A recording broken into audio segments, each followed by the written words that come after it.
며느리는 시어머니를 가족 사진에서 밀어냈습니다. 평생 자식 위에 바친 희생이 촌스럽다는 한마디에 무너지는 순간이었죠. 하지만 며느리는 몰랐습니다. 그 조용한 시어머니가 사실 34억 원의 자산가라는 것을, 그리고 잠시 후 모든 것을 뒤집을 변호사가 문을 열고 들어오고 있었다는 것을요. 끝까지 지켜봐 주세요. 새벽 4시 반이면 어김없이 눈이 떠져요. 이게 평생 시장에서 장사해온 사람의 몸에 밴시계 같은 거라 이제 와서 바꾸기도 어렵네요. 창밖은 아직 캄캄한데 저 멀리 팔달문 근처 상가들의 희미한 불빛만이 밤과 새벽의 경계를 알려주고 있었어요. 삐걱거리는 허리를 두드리며 일어나 부엌으로가 밥을 안 쳤죠. 스위치를 누르자 취사가 시작되었습니다.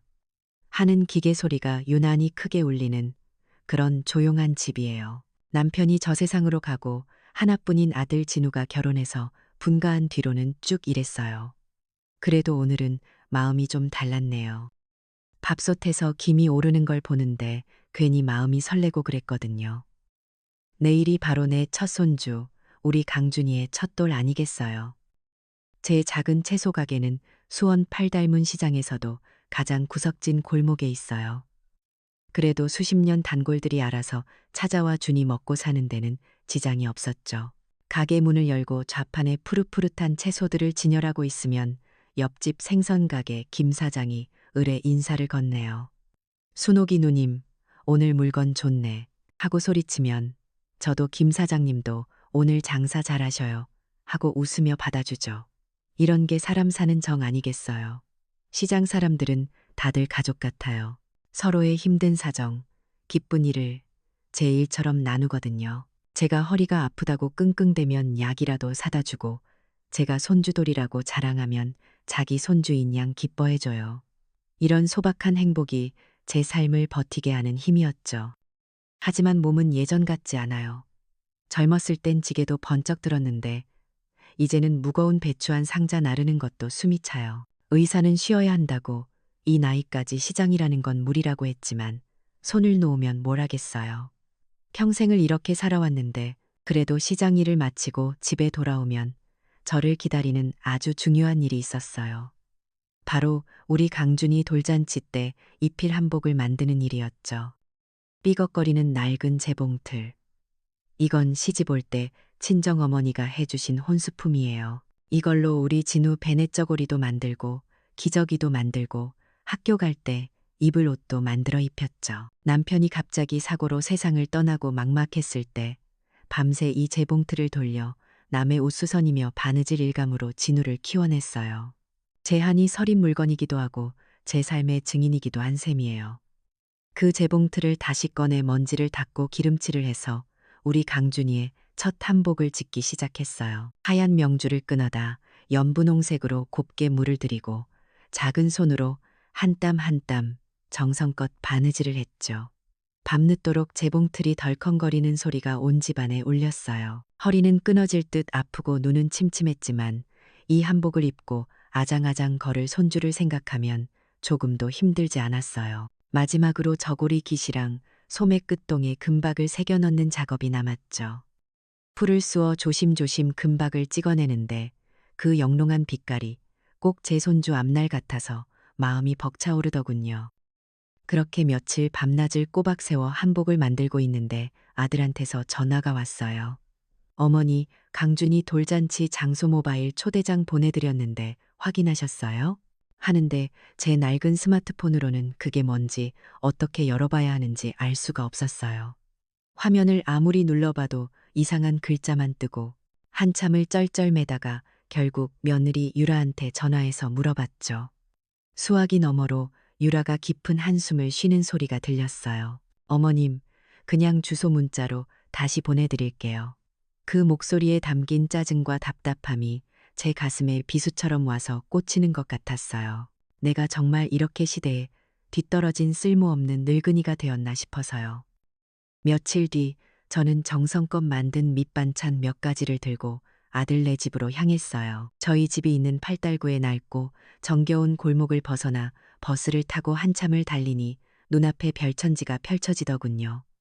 광교 신도시, 하늘을 찌를 듯 솟은 아파트들과 번쩍이는 상가들, 그리고 그 사이로 보이는 광교 호수공원의 풍경은 제가 사는 세상과는 완전히 다른 곳이었어요.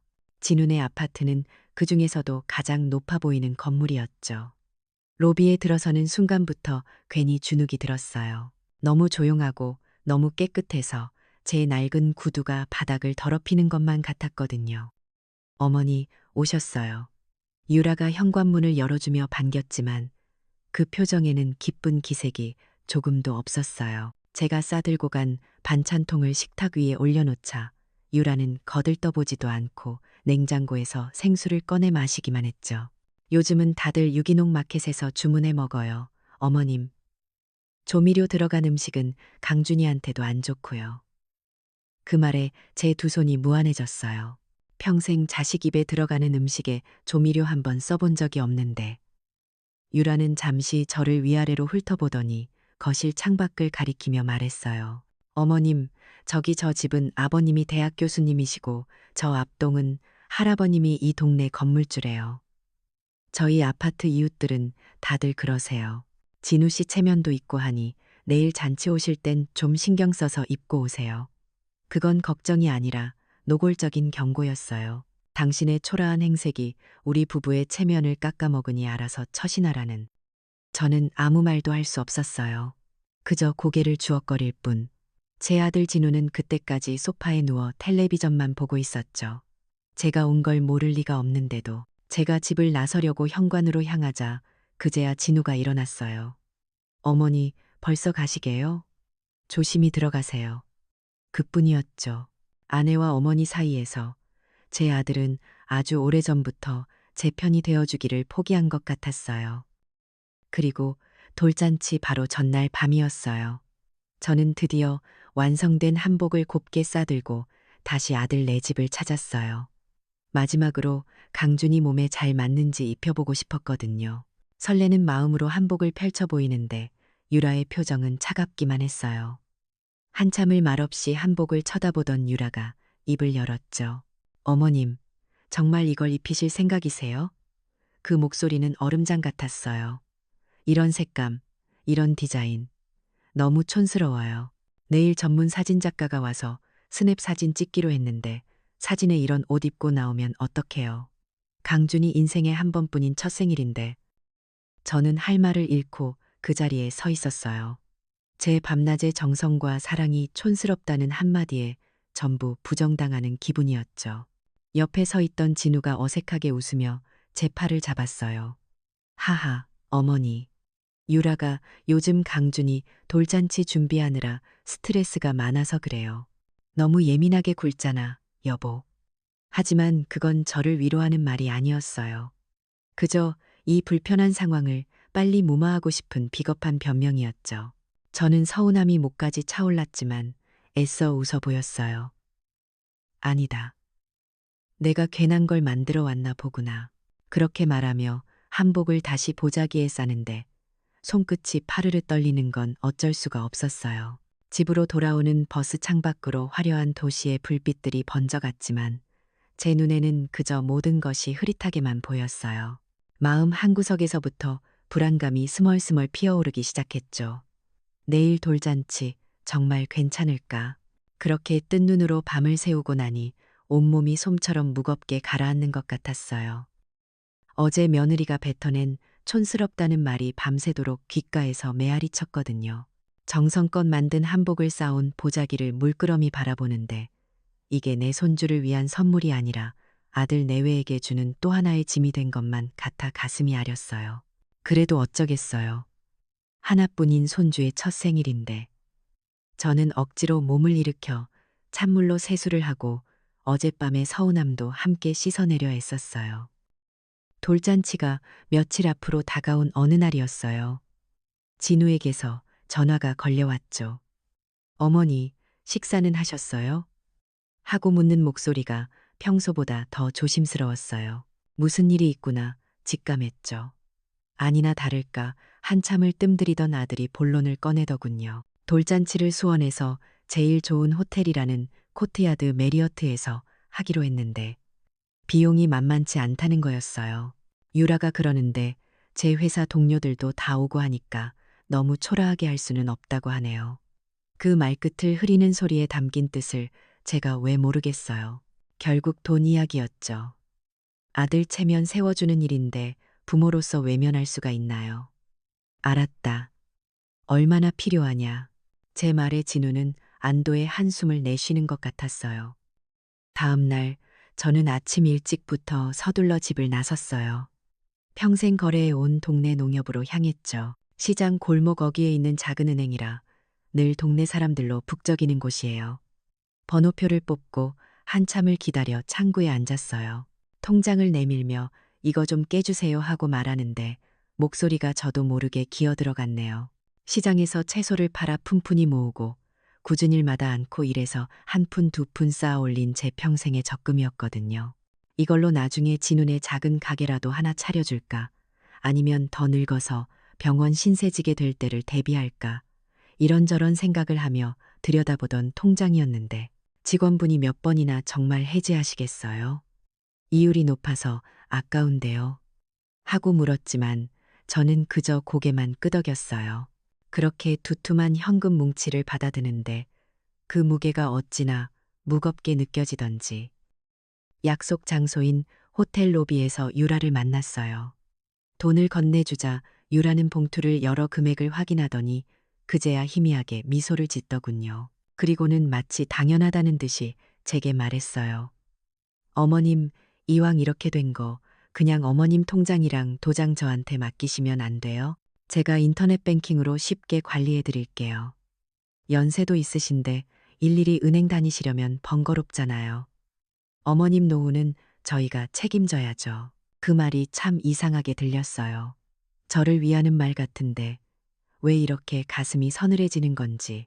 제 통장을, 제 평생을 자기가 관리하겠다는 말이잖아요. 저는 본능적으로 불안감을 느끼고 손을 내저었어요.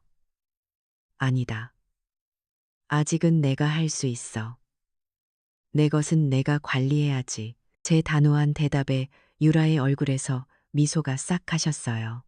둘 사이에 흐르는 냉랭한 공기가 꼭 한겨울 칼바람 같았죠. 그 일이 있고 며칠 뒤였어요. 이번에는 진우가 혼자 저희 집으로 찾아왔더군요. 쭈뼛거리며 들어서는 아들의 손에는 서류 봉투 하나가 들려 있었어요. 어머니, 다른 게 아니라요. 진우는 유라가 그랬던 것처럼 제 건강과 나이를 걱정하는 말부터 늘어놓았어요. 그러고는 서류 몇 장을 꺼내 제 앞에 내밀었죠. 가족관계 대리인 지정서라고 적혀 있더군요.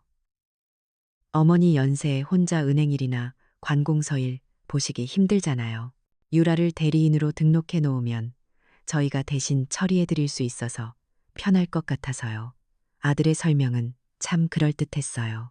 하지만 며칠 전 유라에게서 느꼈던 그 찜찜한 기분이 또다시 제 마음을 무겁게 짓눌렀어요.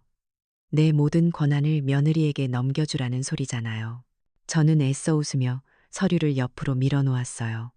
아니다. 그래도 아직은 내가 직접 하는 게 마음이 편하다. 정 힘들면 그때 너한테 부탁하마. 그렇게 말하며 넌지시 거절했죠. 제 거절이 어떤 결과를 가져왔는지는 오래지 않아 알 수 있었어요. 유라는 대놓고 제 전화를 피하기 시작했고 어쩌다 통화가 돼도 목소리는 쌀쌀맞기 그지없었어요. 어머님, 저를 그렇게 못 믿으세요? 저희가 어머님 돈이라도 빼돌릴 것 같으세요? 하고 쏘아붙이는데 기가 막혀서 말이 안 나왔어요. 진우는 더했어요.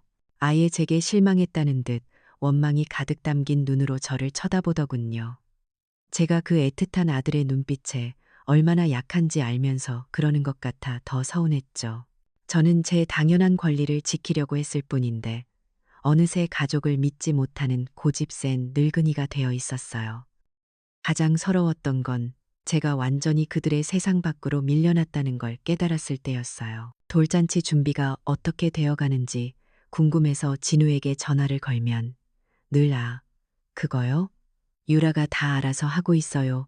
라는 대답만 돌아왔죠. 나중에 알고 보니 유라가 우리 가족이라는 이름으로 카카오톡 단체 대화방을 만들어 놓고 저만 쏙 뺀 채 모든 논의를 하고 있었던 거예요. 드레스는 뭘 입힐지, 답례품은 뭘로 할지 그런 소소한 이야기들조차 나눌 수 없는 완벽한 이방인이 된 거죠. 제게는 이제 아들에게 전화를 걸어 물어보는 것 말고는 손주 돌잔치에 대해 알 수 있는 방법이 없었어요. 보이지 않는 벽, 그 차갑고 단단한 벽이 저와 아들 내외 사이에 세워지고 있다는 걸 저는 온몸으로 느낄 수 있었답니다. 결국 돌잔치 날 아침이 밝았어요. 밤새 뒤척이다 잠을 설쳐서 그런지 머리가 지끈거렸죠. 옷장 문을 열고 한참을 망설였어요. 유라가 사준 백화점 상표가 선명한 점자는 양장과 제 손때와 정성이 묻은 연분홍색 한복 사이에서요. 이걸 입으면 며느리에게 또 무슨 핀잔을 들을까, 아들 얼굴에 먹칠을 하는 건 아닐까, 수만 가지 생각이 머릿속을 오갔어요. 하지만 손주 얼굴이 아른거리더군요. 세상에 태어나 처음 맞는 생일인데 할미가 이 세상 가장 고운 옷을 입혀주고 싶었던 그 마음을 차마 외면할 수가 없었어요. 그래, 이건 내 손주를 위한 내 마음이다. 누가 뭐래도 이건 사랑이다. 저는 결국 곱게 다려둔 한복을 꺼내 입었답니다. 호텔 연회장은 어찌나 화려한지 입구에 들어서는 순간부터 눈이 휘둥그레졌어요. 반짝이는 샹들리에 아래로 값비싼 옷을 차려입은 사람들이 샴페인 잔을 들고 웃고 떠드는데 꼭 텔레비전 드라마 속 한 장면 같았죠. 그 속에서 제 빛바랜 한복 차림은 저 혼자만 흑백 사진 속에 갇혀버린 것처럼 어색했어요. 저 멀리서 저를 발견한 유라가 화들짝 놀란 표정으로 다가오더군요. 그리고 제 팔을 잡아 끌며 속삭이는 그 첫마디는 제 남은 기대마저 산산조각 내기에 충분했어요. 어머니, 제가 사드린 옷은 어디다 두시고 이걸 입고 오시면 어떡해요? 그 말은 속삭임이 아니었어요. 주변 하객들에게 다 들릴 만큼 크고 날카로웠죠. 하객들이 보면 저희가 불효하는 줄 알겠어요. 요즘 세상에 누가 이런 촌스러운 걸 입는다고. 순간 모든 사람들의 시선이 제게로 꽂히는 게 느껴졌어요. 얼굴이 불타는 것처럼 화끈거렸죠. 친척들 몇몇은 어색하게 눈을 피했고 어떤 이들은 노골적인 호기심으로 저를 위아래로 훑어보았어요. 그들의 수군거림이 제 귀에는 천둥 소리처럼 크게 들렸답니다. 저분이 진우 씨 어머니래, 수원에서 삼성 다니는 조카는 오늘 안 왔나 보네. 왔으면 기겁했겠다. 유라는 마치 제가 부끄러운 전시품이라도 되는 양 저를 구석진 테이블로 안내했어요. 그러고는 자기 친구들인 듯한 젊은 사람들에게 다가가 저를 흘끔거리며 무언가 속닥거렸죠. 제가 알아들을 수는 없었지만 그 표정과 몸짓만으로도 충분히 알 수 있었어요. 진우 씨네 고집 센 시골 할머니라고 저를 소개하고 있다는 걸요. 잠시 후 돌잡이를 마치고 기념사진을 찍는 시간이 되었어요. 전문 사진작가라는 젊은 사람이 커다란 카메라를 들고 와서 분주하게 움직였죠. 유라와 진우, 그리고 돌복으로 갈아입은 손주가 중앙에 서고 친척들이 그 주위를 둘러쌌어요. 제가 머뭇거리며 다가가자 사진작가가 제 한복을 보고는 어머님, 한복 색감이 참 고우시네요. 사진이 화사하게 잘 나오겠습니다. 하고 칭찬을 해주었어요. 그 순간 제 마음속에 얼어붙었던 무언가가 살짝 녹아내리는 것 같았죠. 하지만 그 온기는 아주 잠시였어요. 유라가 곧바로 찬물을 끼얹었거든요. 아, 그래요? 요즘 스타일은 아니죠.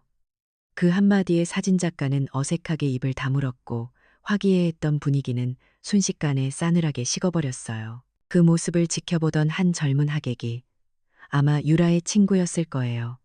못마땅한 표정으로 스마트폰을 들어 올리는 것을 제 눈의 한쪽 구석으로 분명히 보았답니다. 그리고 마침내 제 삶에서 가장 치욕적인 순간이 찾아왔어요. 모두가 자리를 잡고 카메라를 향해 웃어 보일 준비를 할 때였죠. 유라가 제게 다가와 상냥하지만 가시돋친 목소리로 말했어요. 어머님, 정말 죄송한데요. 어머님 한복 색깔이 너무 튀어서 사진 전체 톤이 안 맞아요. 저희 강준이 인생에 한 번뿐인 사진인데 완벽하게 남기고 싶어서요. 잠시만 프레임 밖으로 비켜주시겠어요? 세상에. 제 귀를 의심했어요. 내 아들, 내 손주와 함께 찍는 가족 사진에서 나만 빠지라는 소리잖아요. 제가 너무 큰 충격에 아무 말도 못하고 서 있자 옆에 있던 진우가 제 팔을 슬쩍 잡아 끌었어요. 어머니, 사진만 얼른 찍고 다시 모실게요. 유라가 워낙 꼼꼼해서 그래요. 제 아들은 그렇게 말하며 저를 가족이라는 울타리 밖으로 밀어냈어요. 저는 수십 개의 눈동자가 지켜보는 앞에서 제 가족이 모여 있는 그 빛나는 사각형의 프레임 밖으로 그렇게 한 걸음 물러서야 했어요. 발이 땅에 붙어서 떨어지지 않는 것 같았죠. 찰칵, 찰칵. 카메라 플래시가 터질 때마다 제 심장도 함께 터져나가는 기분이었어요. 프레임 안에서 제 아들과 며느리는 세상 가장 행복한 미소를 짓고 있었고 그 품에 안긴 제 손주는 천사처럼 예뻤어요. 저는 그 완벽한 그림의 오점이었던 거예요. 눈물이 쏟아질 것 같았지만 입술을 깨물고 꾹 참았어요. 지금 여기서 울면 정말로 이 모든 게 내 탓이 되어버릴 것만 같았거든요. 그렇게 프레임 밖에서 세상과 단절된 섬처럼 홀로 서서 행복한 내 가족의 모습을 바라보고 있을 때였어요. 아무 소리도 들리지 않고 시간도 멈춘 것 같은 그 정막 속에서 문득 어제의 일이 영화의 한 장면처럼 선명하게 떠올랐어요. 변호사 이정민 씨의 사무실이었죠. 묵직한 원목 책상에 앉아 있던 그의 앞에서 저는 제 이름 석자가 적힌 위임 서류를 내려다보고 있었어요. 이럴 때를 대비해서 미리 준비해 두시는 겁니다, 여사님. 그의 차분한 목소리가 들렸고 저는 제 평생의 무게가 담긴 인감도장을 들어 조용히 서류 위에 찍었어요. 조건 발동이라는 글자 위에 선명하게 새겨진 붉은 인주를 보며 이것이 부디 쓸모없는 종이 조각으로 남기를 얼마나 바랐던가. 하지만 아니었어요. 그 순간은 바로 오늘, 지금을 위한 것이었더군요. 제 침묵 속에서 아주 차갑고 단단한 무언가가 조용히 제자리를 잡아가고 있었답니다. 사진 촬영이 끝나고 연회장에는 어색한 침묵이 흘렀어요. 사람들은 저희 가족 주위로 모여들지 않고 멀찍이 떨어져서 자기들끼리 웅성거렸죠. 제 아들과 며느리는 아무 일 없었다는 듯이 하객들에게 웃으며 인사를 건네고 있었지만 그 웃음이 얼마나 거짓된 것인지는 모두가 알고 있었을 거예요. 저는 여전히 프레임 밖 제게 지정된 그 구석진 자리에 앉아 있었어요. 아무것도 먹고 싶지 않았고 아무 말도 하고 싶지 않았죠. 그저 제 안에 무언가가 단단하게 굳어가는 것을 느낄 뿐이었어요. 더 이상 슬프지도 아프지도 않은 아주 차가운 돌덩이처럼요. 바로 그 순간이었어요. 연회장의 커다란 문이 스르르 열리고 누군가 안으로 들어왔어요. 오후 3시. 창밖으로 쏟아지던 햇살이 가장 따가운 시간이었죠. 모두의 시선이 그에게로 향했어요. 저 역시 고개를 돌렸고요. 잘 다려진 감색 정장 차림에 40줄은 넘어 보이는 남자였어요. 그의 단정하고 차분한 모습은 시끌벅적한 잔치 분위기와는 전혀 어울리지 않았죠. 유라와 진우는 갑작스러운 불청객의 등장에 당황한 기색이 역력했어요. 유라가 먼저 다가가 쌀쌀맞게 물었죠. 누구신데 함부로 들어오세요? 남자는 유라와 진우를 한번 훑어보고는 곧장 저를 향해 고개를 숙여 정중히 인사했어요. 한순옥 여사님의 법률 대리인 이정민 변호사입니다. 그 목소리를 듣는 순간 제 머릿속에서는 7년 전 그날의 기억이 필름처럼 되감겼어요. 비가 추적추적 내리던 여름날이었죠. 시장 한 구석에 있는 허름한 복권 판매점에서 무심코 샀던 종이조각 하나가 제 인생을 통째로 바꿔놓았어요. 1등 당첨 34억 원. 신문에 나온 숫자를 몇 번이나 확인하고 또 확인했지만 믿을 수가 없었죠. 기쁨보다는 덜컥 겁부터 났어요. 평생 땀 흘려 돈을 벌어온 제게 이 거대한 행운은 감당할 수 없는 불행처럼 느껴졌거든요. 이 돈 때문에 하나뿐인 아들과의 연이 끊어질까봐, 평온했던 삶이 송두리째 흔들릴까봐 며칠 밤낮을 두려움에 떨었어요. 그러다 문득 한 사람이 떠올랐죠. 시장에서 과일 장사를 하던 박씨 아저씨의 아들이었어요. 어릴 때부터 인사성 밝고 똑똑해서 동네 칭찬이 자자했는데 사법고시에 합격해서 수원법원 근처에 막 사무실을 냈다는 소식을 들었거든요. 그가 바로 젊은 시절의 이정민 변호사였어요. 저는 꽁꽁 숨겨두었던 당첨 복권을 품에 안고 무작정 그의 사무실을 찾아갔어요. 그리고 울면서 부탁했죠. 이 돈 때문에 우리 가족이 망가지지 않게, 이 돈을 가장 지혜롭게 쓸 수 있게 변호사님이 좀 도와주세요. 다시 현실로 돌아오니 이정민 변호사는 여전히 차분한 눈으로 저를 바라보고 있었어요. 그는 유라와 진우에게 말했죠. 저는 지난 7년간 한순옥 여사님의 법률 대리인이자 자산 관리인으로 일해왔습니다. 그리고 서류 가방에서 파일을 하나 꺼내 들었어요. 여사님의 뜻에 따라 그분의 익명 기부금으로 수원 인재 장학회를 설립하여 운영해온 관리인이기도 하고요. 그 말에 진우와 유라의 얼굴이 하얗게 질렸어요. 수원 인재 장학회. 저는 그 이름을 들으며 시장에서 무거운 수레를 끌던 한 학생을 떠올렸어요. 부모님은 아프시고 동생은 여럿인데 학비가 없어 대학을 그만둬야 할지도 모른다며 눈물 짓던 아이였죠. 저는 그 아이와 같은 학생들을 외면할 수가 없었어요. 배우지 못한 제 한을 그 아이들이라도 풀었으면 했거든요. 그렇게 시작된 장학회는 지난 7년간 수십 명의 학생들을 후원했어요. 그 아이들 중에는 이미 의사가 된 아이도 있고 훌륭한 선생님이 된 아이도 있었죠. 저는 그저 씨앗을 심었을 뿐인데 그 아이들이 세상 곳곳에서 아름다운 나무로 자라나고 있었던 거예요. 이정민 변호사는 제게 모든 증거와 기록이 안전하게 보관되어 있음을 눈빛으로 확인시켜 주었어요. 그 순간 또 다른 기억 하나가 스쳐 지나갔어요. 몇 년 전 장학생 중 한 명이었던 컴퓨터공학과 학생이 제 가게로 찾아왔던 일이었죠. 그는 제 낡은 폴더폰을 보더니 최신 스마트폰을 선물이라며 내밀었어요. 어르신, 이제 세상과 직접 소통하셔야 해요. 모르는 건 제가 다 알려드릴게요. 그는 몇 날 며칠이고 제 옆에 앉아 손가락으로 화면을 누르는 법부터 시작해서 메시지를 보내고 사진을 찍는 법까지 차근차근 알려주었어요. 덕분에 저는 더 이상 아들이 보내준 모바일 초대장을 열지 못해 쩔쩔매는 무지한 늙은이가 아니었죠. 오히려 그들이 모르는 세상과 조용히 연결되어 있었던 거예요. 연회장의 모든 소음이 멎고 오직 이정민 변호사의 목소리만이 나지막하게 울려 퍼졌어요. 그는 유라와 진우를 똑바로 바라보며 말했죠. 한순옥 여사님의 공식적인 요청에 따라 오늘 이 자리에서 가족 관계와 재산권에 대한 아주 중요한 공지사항을 전달하기 위해 방문했습니다. 그의 손에는 두꺼운 서류 봉투가 들려 있었어요. 그는 그 봉투를 테이블 위에 조용히 내려놓았죠. 쿵 하고 제 심장이 내려앉는 소리가 들리는 것 같았어요. 분위기는 완전히 얼어붙었고 하객들은 숨을 죽인 채 다음 상황을 지켜보고 있었어요. 저는 그제야 처음으로 고개를 들었어요. 그리고 프레임 밖 제 자리에서 저를 지워버리려 했던 내 아들과 며느리의 눈을 똑바로 마주 보았답니다. 더 이상 슬픔도 두려움도 없는 아주 고요한 눈으로요.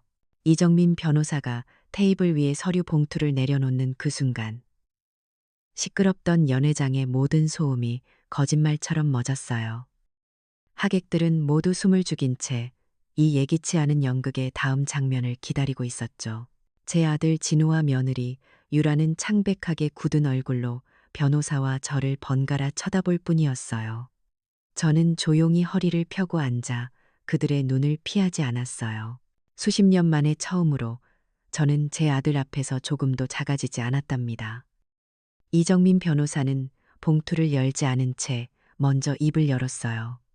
그의 목소리는 크지 않았지만 이상할 정도로 연회장 구석구석까지 선명하게 울려 퍼졌죠. 지금부터 제가 드리는 말씀은 제 의뢰인 한순옥 여사님의 자산인 생전 신탁에 관한 공식 발표입니다. 신탁이라는 낯선 단어에 사람들이 수군거리기 시작했어요.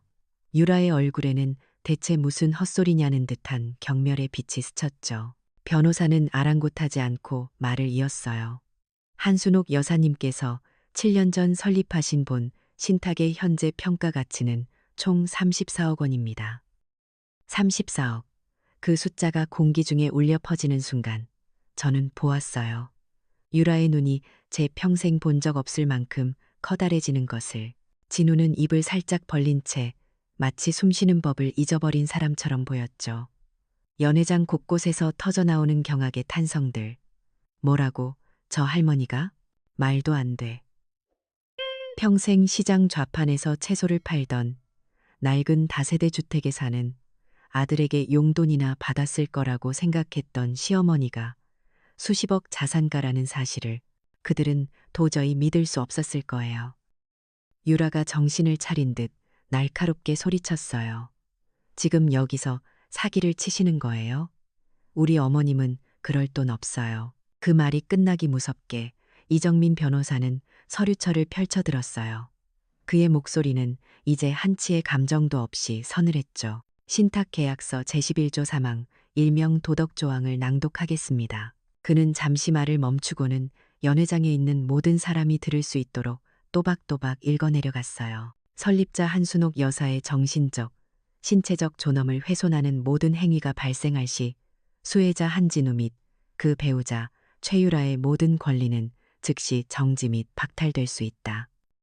존엄 훼손이라니 우리가 뭘 어쨌다고. 유라가 악을 쓰듯 외쳤어요. 그 모습은 꼭 궁지에 몰린 짐승 같았죠. 이정민 변호사는 그런 유라를 잠시 바라보더니 가방에서 태블릿 PC 하나를 꺼내 들었어요. 존엄 훼손 행위에 관하여 그가 기기를 조작하자 연회장 벽에 설치된 대형 스크린이 환하게 켜졌어요. 그리고 그 화면에 나타난 것은 바로 조금 전의 제 모습이었죠. 영상 속에서 유라의 날카로운 목소리가 생생하게 흘러나왔어요.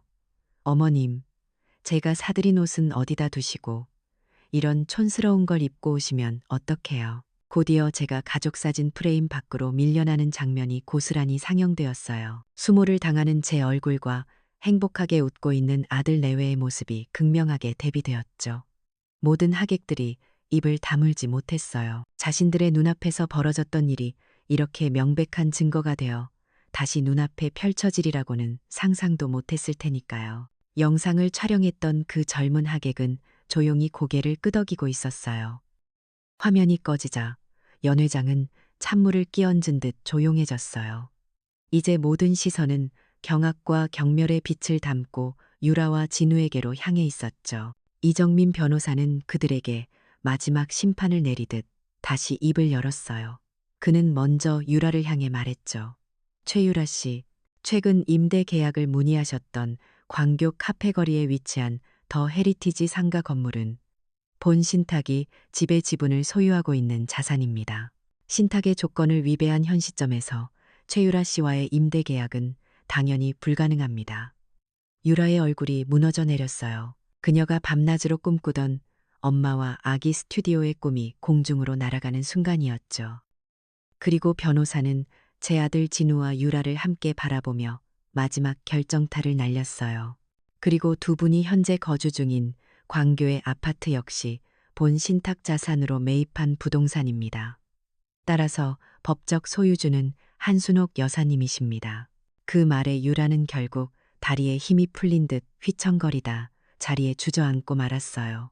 진우는 하얗게 질린 얼굴로 저를 바라보았죠. 그 눈에는 충격과 후회, 그리고 아주 오랜만에 보는 어머니에 대한 두려움이 담겨 있었어요. 그제야 사람들의 웅성거림이 다시 시작되었어요. 하지만 이번에는 저를 향한 동정이 아니었어요. 그럴 줄 알았어. 며느리가 너무 하더라니. 오죽했으면 어머니가 저렇게까지 하셨을까. 저를 안쓰럽게 쳐다보던 늙은 친척 어른 한 분은 제게 다가와 조용히 손을 잡아주셨어요. 저를 동정하던 하객들은 이제 제게 존경과 지지의 눈빛을 보내고 있었죠. 몇몇은 조용히 박수를 치기도 했어요. 저는 더 이상 구석에 홀로 앉아있던 약하고 온화하기만 한 늙은이가 아니었어요. 수십 년간 잃어버렸던 제 삶의 주도권을, 제 인간으로서의 존엄을 바로 이 자리에서 되찾은 거예요. 저는 조용히 자리에서 일어나 모든 것을 잃고 망연자실한 표정으로 앉아있는 내 아들과 며느리를 내려다보았어요. 제 마음속에는 통쾌함보다 더 깊은 슬픔이 자리하고 있었지만 제 눈빛은 조금도 흔들리지 않았답니다. 돌잔치에 그 소란이 있고 며칠이 지났어요. 요란했던 폭풍이 지나간 뒤의 고요함처럼 제 낡은 다세대 주택의 시간은 더디고 평화롭게 흘러갔죠. 저는 그날 이후로 아들 내외에게 먼저 연락하지 않았어요. 그저 매일 아침 시장에 나가 채소를 팔고 저녁이면 집으로 돌아와 조용히 밥을 지어 먹는 일상을 반복할 뿐이었죠. 모든 것이 제자리로 돌아온 것 같았지만 분명 무언가 달라져 있었어요. 어느 날 저녁이었어요. 초인종 소리에 문을 열어보니 거기에는 모든 것을 잃어버린 제 아들과 며느리가 서 있었어요. 값비싼 옷과 도도한 표정을 지워버린 그들의 모습은 낯설고 위태로워 보였죠. 유라는 저를 보자마자 그 자리에 무릎을 꿇고 울기 시작했고 진우도 말없이 고개를 숙인 채 아내의 옆에 따라 무릎을 꿇었어요. 그들은 용서를 빌었어요. 잘못했다고, 다시는 그러지 않겠다고, 아이를 봐서라도 한 번만 기회를 달라고 애원했죠. 저는 그들을 집 안으로 들였어요. 그리고 차가운 방바닥에 무릎을 꿇고 있는 아이들 앞에 조용히 앉았답니다. 저는 먼저 제 아들 진우의 눈을 바라보며 말했어요. 너는 내 아들이다. 그 사실은 변하지 않아. 그러니 너를 길바닥에 나앉게 하지는 않을 거다. 네가 정말로 정신을 차리고 가장으로서 바로 설 때까지 이 집에서 나와 함께 살자. 그건 용서라기보다는 마지막 기회였어요.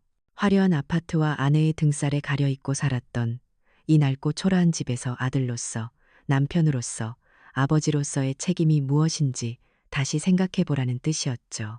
진우는 아무 말 없이 눈물만 뚝뚝 흘렸어요. 그리고 저는 유라를 향해 고개를 돌렸어요. 제 목소리는 아마 제 평생 내본 적 없을 만큼 차갑고 단호했을 거예요. 너에게는 3가지 조건을 걸겠다. 저는 손가락을 하나씩 펴 보이며 말했죠. 첫째, 지금 살고 있는 광교 아파트에서 짐을 빼서 나가거라. 둘째, 수원시 가족여성회관에서 운영하는 부모 교육 프로그램을 반드시 이수하고 수료증을 내게 가져오너라. 마지막 셋째, 그날 돌잔치에 왔던 친척 어른들께 일일이 찾아뵙고 내 잘못을 고하며 진심으로 용서를 구하거라. 이 3가지를 모두 해냈을 때 그때 가서 너를 며느리로 다시 받아들일지 생각해보겠다고 했어요. 파괴적인 복수가 아니라 관계를 바로잡기 위한 최소한의 조건이었죠. 그 후로 몇 주가 흘렀어요. 제 이야기는 어떻게 알려졌는지 수원 지역 신문 한 구석에 지혜로운 어머니의 재산 지키기라는 작은 제목으로 실리게 되었어요. 그걸 계기로 동네 노인 복지관에서 연락이 왔죠. 제 경험을 다른 어르신들에게 나눠줄 수 있겠냐고요. 처음에는 손사래를 쳤지만 이내 마음을 바꾸었어요. 저처럼 말 못하고 소갈이하는 다른 노인들에게 작은 용기라도 줄 수 있다면 그것 또한 의미 있는 일이라고 생각했거든요. 저는 이정민 변호사와 상의해서 제 신탁 수익금의 일부를 노인들을 위한 무료 법률 상담 사업에 기부하기로 약속했어요. 제 개인적인 아픔이 이제는 공동체의 상처를 보듬는 작은 씨앗이 되기 시작한 거예요. 진우는 그날 이후로 정말 제 낡은 집으로 들어와 함께 살기 시작했어요. 우리는 예전처럼 많은 대화를 나누지는 않았지만 어색한 침묵 속에서도 무언가 달라지고 있다는 것을 느낄 수 있었죠. 어느 날 저녁, 제가 차린 소박한 저녁상에 마주 앉아 밥을 먹는데 진우가 조용히 저를 불렀어요. 어머니, 저는 말없이 아들을 바라보았죠. 저는 숟가락을 내려놓고 나지막이 말했어요. 내가 지난 7년간 왜 아무 말 없이 돈이 없는 사람처럼 살았는지 아니? 그리고 그날 그 모욕 속에서 왜 침묵했는지 아니? 진우는 고개를 저었어요. 그건 너희를 미워해서가 아니었다. 너희가 돈이 아니라 서로를 보며 진짜 가족이 될 시간을 주기 위해서였지. 침묵은 약점이 아니란다, 아들아. 그건 저울이 올바른 쪽으로 기울기를 기다리는 지혜인 게야. 또 몇 달이 흘렀어요. 유라는 약속대로 작은 월세방을 얻어 생활하며 꼬박꼬박 부모 교육에 참석했어요. 가끔은 서툰 글씨로 제게 자신의 잘못을 뉘우치는 짧은 편지를 보내오기도 했죠.